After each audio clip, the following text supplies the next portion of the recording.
Caste census हो ताकि ये मालूम हो सके कि कौन सी कास्ट डेवलप हुई है, कौन सी कास्ट अंडर डेवलप है।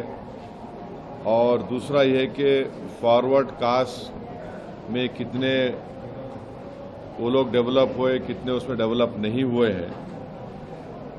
ये बहुत ज़रूरी है एफर्मेटिव एक्शन के लिए और इस देश में इंसाफ करने के लिए, क्योंकि सिर्फ 27% पे आप ओबीसी का रिजर्वेशन रोक दिए हैं, ये नाकाफ़ी है।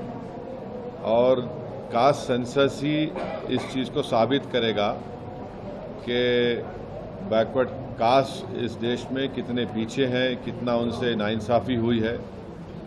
तो हम बीजेपी से डिमांड करते हैं कि आप बार बार ये बोलते कि आप क्या बोले, विकसित भारत बोलते, जनधन बोले, फिर आप 370 निकाल दिए, ये सब चीज़ें आप बातें करें, मगर कास्ट सेंसस के ऊपर हमेशा आप पीछे हटते थे।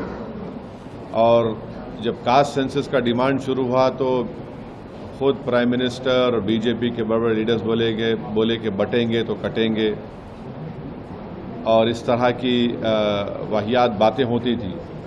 मगर कास्ट सेंसस करना ज़रूरी है। हम बीजेपी से जानना चाहेंगे कि आप क्या इसको शुरू कब करेंगे। देखिए, सेंसस शुरू होना है तो कास्ट सेंसस होगा, फिर ये कंप्लीट कब होगा, क्या 29 के पार्लियामेंट इलेक्शन से पहले ये रिपोर्ट आ जाएगी या नहीं आएगी।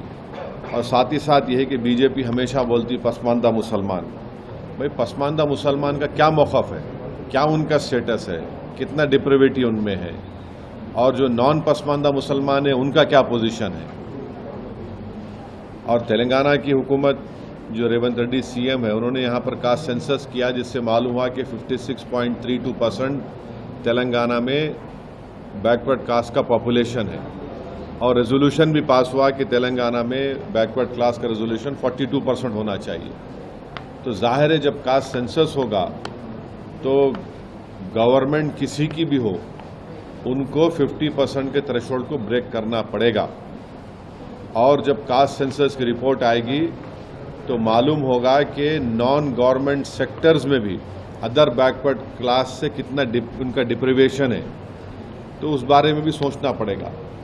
तो एफर्मेटिव एक्शन की बहुत ज़रूरी है। और ये जो नारा काशीराम ने दिया था कि जिसकी जितनी आबादी उतनी उसकी भागीदारी, ये इसको प्रैक्टिकली इम्प्लीमेंट करना है ज़रूरी है हमारे भारत देश में।